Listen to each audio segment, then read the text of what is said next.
The president framed what he described as a sweeping pivot, not just targeted sanctions on Russia alone, but a comprehensive policy that would penalize any country maintaining trade or business ties with Russia. At the heart of this approach is legislation being drafted by the Republican leadership in Congress, which the White House says it welcomes. Although the president did not provide a detailed timeline or legislative text during his remarks, his comments signaled a willingness to support a measure that could reshape global economic alignments.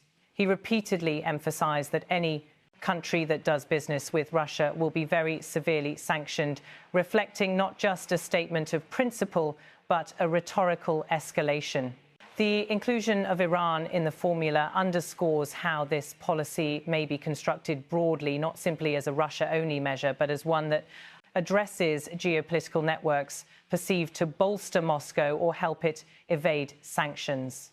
When he said they may add Iran to that, as you know, I suggested it, it left little doubt that the administration is deliberately expanding the scope. In practice, this would represent an intensification of Washington's strategy. The US Treasury earlier this year imposed sanctions on Russia's two largest oil companies, Rosneft and Lukoil, citing the Kremlin's continued war economy and asserting that further measures would follow. The proposed legislation's reach is striking. It is being reported that tariffs up to 500% on countries trading with Russia are being discussed. In effect, the US appears ready to turn secondary sanctions into primary tools, targeting not only Russia, but those who enable its economy. For US allies and trading partners, this raises complex questions. Countries such as India and China, which maintain significant trade with Russia, may face unattractive options, either sever ties with a trading partner or face escalating economic risk from Washington. Analysts note that some of Moscow's primary energy customers fall in Asia, which could complicate global energy flows and trade relations. Turning to Venezuela, the president's comments added a diplomatic ambiguity. On one hand, he reiterated that the US retains authority to act in Venezuela. It allows us to do that, but we haven't said we're going to do that. But he also left the door open to talks. We may be having some discussions with Maduro, and we'll see how that turns out. When asked precisely what Venezuela means by wanting to talk, the president was candid. What does it mean? You tell me. I don't know. He reiterated his broad openness. I would talk. I talk to anybody. I talk to you, right? I talk to anybody. We'll see what happens. This dual posture of pressure alongside dialogue is reflective of the broader US posture toward Venezuela. The US has significantly increased military and diplomatic pressure in the region, including deploying a major carrier strike group to the Caribbean, while also signaling a willingness, at least rhetorically, to engage. The president's remarks, therefore, mark a moment of potential transition. In one case, a broad sanctions strategy being rolled out in coordination with Congress. In the matters, a mix of deterrence, diplomacy, and ambiguous possibility of negotiation. In the Russia strategy, the message is unambiguous. Business with Russia comes at a very steep cost. The president used the phrase very severely sanctioned to drive home the severity of the potential penalty. The repetition underscores how the White House is framing economic isolation of Moscow and its partners as a central priority. Critically, this approach places third-party states in a new quandary. Countries trading with Russia may now face US sanctions, even if they themselves are not in a direct conflict with Washington. The president said any country that does business with Russia will be very severely sanctioned, making clear that the ripples of US policy will extend beyond those traditionally under sanction. Simultaneously, the mention of Iran suggests an alignment of US strategy across multiple theatres of contest. If Iran is formally included, the US may signal a broader campaign to choke networks of trade and financing that span Russia, Iran, and any state or entity that interacts with them economically, particularly in strategic sectors such as energy, mining, or defence. In broader perspective, these remarks reflect the president's evolving posture. less the transactional diplomacy of previous years, more a global strategy of alignments and penalties. It sends a signal that the administration sees global business as part of geopolitical strategy and is prepared to use economic coercion across entire networks, not just individual countries. For Congress, the legislation underway presents a major decision point. It will determine how far US policy reaches into the business decisions of other governments and their trading partners. The president's comments provide implicit endorsement of this direction. They're passing legislation very tough on any country doing business with Russia.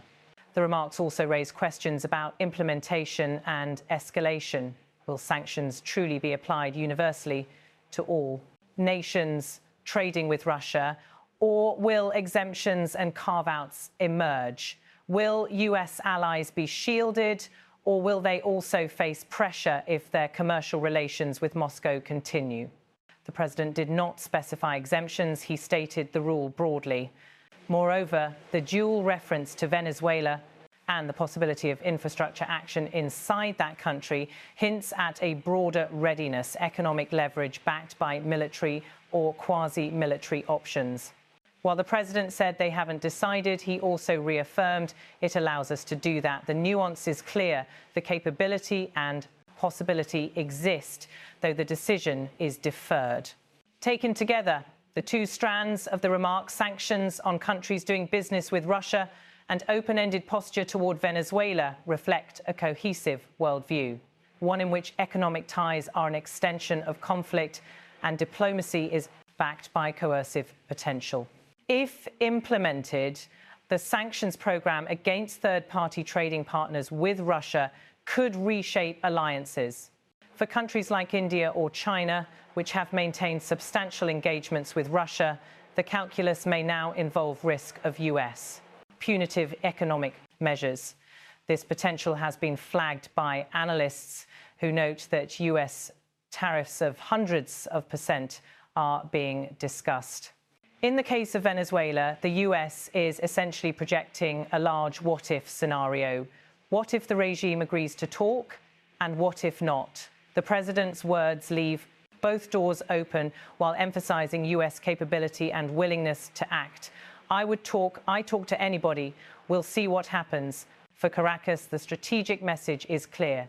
Dialogue is possible, but so is escalation, and the US retains the diplomatic and military tools to act. That message may serve to bring Venezuela back to the negotiating table, but it could also raise risk of miscalculation if the regime interprets flexibility as softness.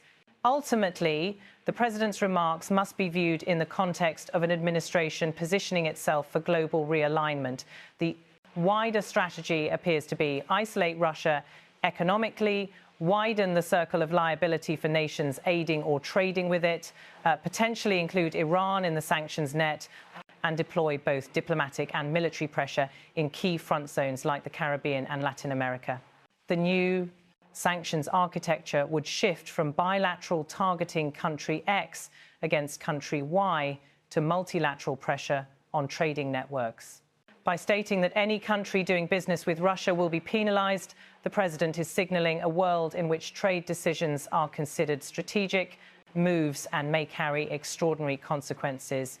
For lawmakers in Congress, the president's public comments essentially signal his support for tough legislation and set a high watermark for enforcement, severe sanctions, inclusion of Iran, penalties for third-party nations. The actual legislative text remains to be seen, but the direction is clear. For global markets, energy economies and trade flows, the risk is non-trivial. Countries currently buying Russian oil, exporting goods to Russia, or engaging in services with Russian companies may suddenly find themselves exposed to US sanctions unless they are specifically exempted. The mention of tariffs up to 500% underlines the scale of the weaponry on the table.